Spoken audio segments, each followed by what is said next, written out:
Assalamualaikum warahmatullahi wabarakatuh. Waalaikumsalam. Innal hamdalillah. Allahumma salli wa sallim wa barik ala sayyidina Muhammadin ibni Abdillah wa ala alihi wa ashabihi wa mawalat, amma ba'du. Ma'asyiral muslimin wal muslimat, jamaah salat tarawih Masjid Az-Zaini yang kami hormati, alhamdulillah malam hari ini atas karunia yang besar Allah Subhanahu wa Ta'ala, kita masuk ke bulan yang luar biasa, bulan Ramadan. Malam ini malam pertama masuk bulan suci Ramadan, di mana bulan ini adalah bulan yang barokah.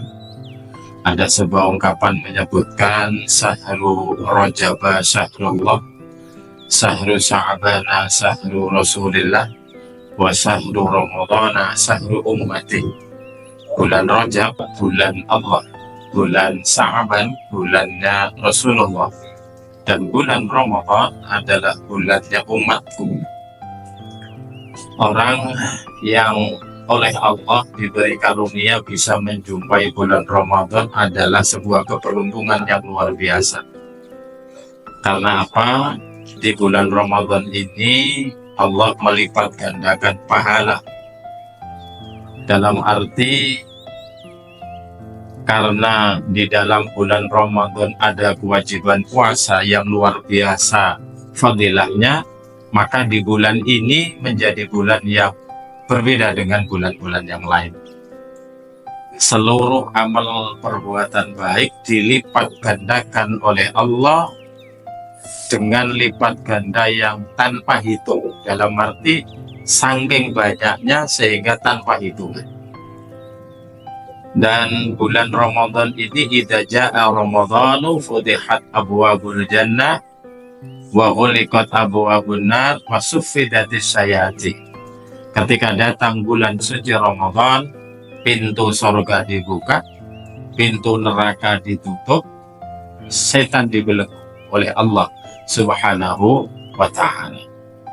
Oleh karenanya patut kita bersukaria secara batiniah ukhrawiyah, karena harapan kita di bulan ini kita bisa menggapai banyak pahala, menggapai peluang-peluang maghrib maghfirahibun Allah, peluang-peluang naiknya derajat kita dan kedekatan kita kepada Allah Subhanahu wa Ta'ala.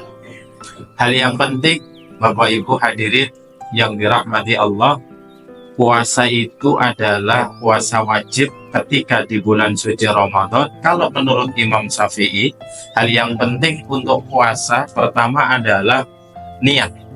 Dan niat itu harus jatuh di malam hari, dan niatnya harus setiap malam.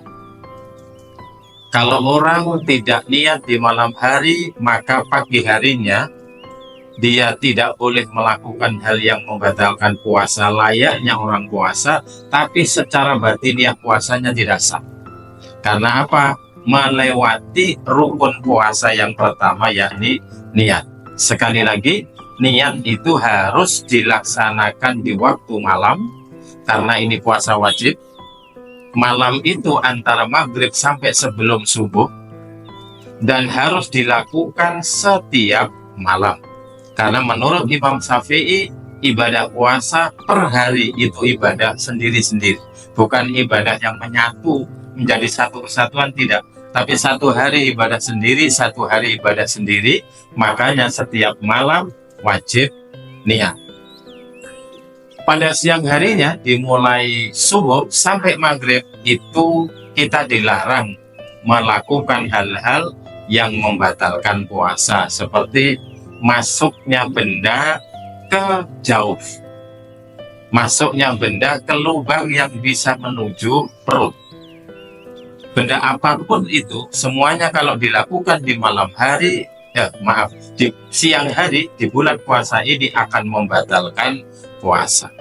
Mohon maaf kalau guyonan, andaikan siang hari orang meleding gitu, kemudian lubang duburnya kok terbuka, terus dikasih neker misalnya masuk ke situ, maka ini juga akan membatalkan puasa. Karena Yang membatalkan puasa salah satunya adalah masuknya benda di jauh rongga yang bisa menuju ke perut.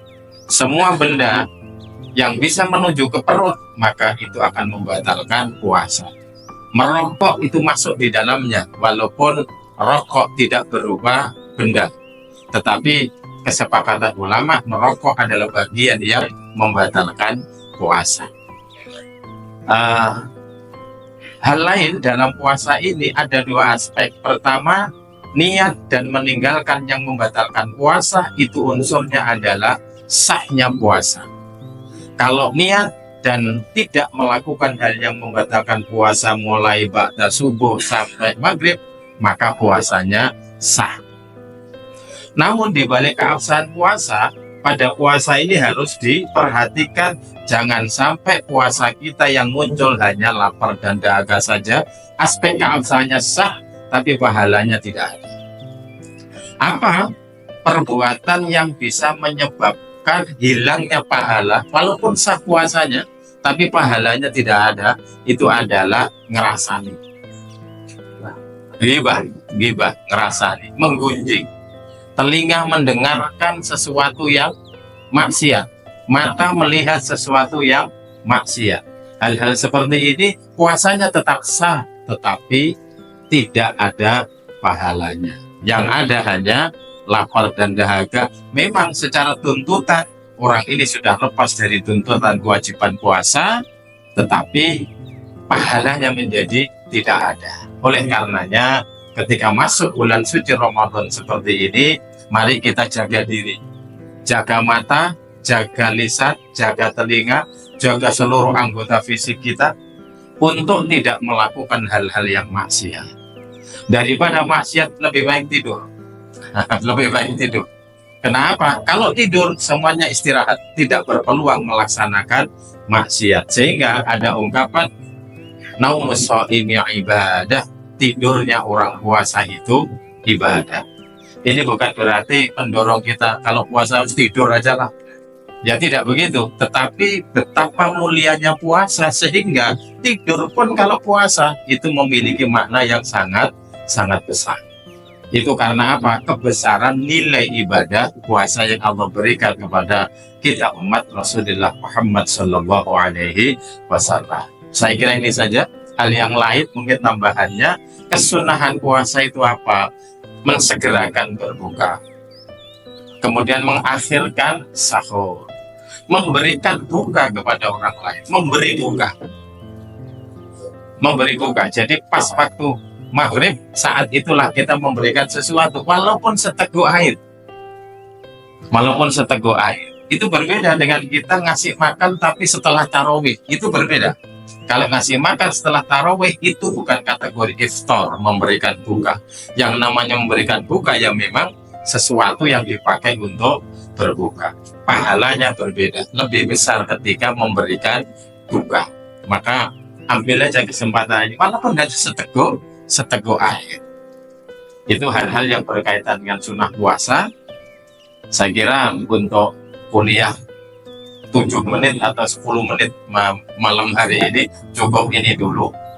Maka kita memohon kepada Allah Subhanahu wa Ta'ala, mudah-mudahan puasa kita mulai besok ini bisa sempurna, secara keabsahan juga sah, secara perolehan pahala juga mendapat pahala di hadapan Allah Subhanahu wa Ta'ala. Karena kullu amal ibni Adam lahu, setiap amal perbuatan anak cucu Adam itu miliknya, illa sauma, kecuali puasa. Fa innahu li, kalau puasa itu milikku, wa ana ajzibih, dan saya sendiri yang akan membalasnya, kata Allah. Karena setiap amal perbuatan itu ada bentuk amaliyah. Sedekah ada bentuknya, sholat ada bentuknya, haji apalagi ada bentuknya. Tetapi kalau puasa nggak ada bentuknya, ibadahnya nggak ada, karena sifatnya adalah meninggalkan. Dan itu berat. Tetapi walaupun berat, orang Islam karena kepatuhan atas perintah Allah ya tetap melaksanakan puasa. Inilah yang dihormati oleh Allah sehingga dikatakan puasa milikku, kata Allah. Permohonan kita mudah-mudahan mulai besok puasa kita betul-betul diterima oleh Allah Subhanahu wa Ta'ala. Kita diberi sehat walafiat zahiran wa batinan, iman kita juga tetap ikhlas di dalam beribadah, diberi keringanan untuk melaksanakan kewajiban dan sunnah-sunnah ketika bulan suci Ramadan. Ini saja, ada kurang lebihnya mohon maaf. Wallahul muwaffiq ila aqwamit thoriq. Wassalamualaikum warahmatullahi wabarakatuh.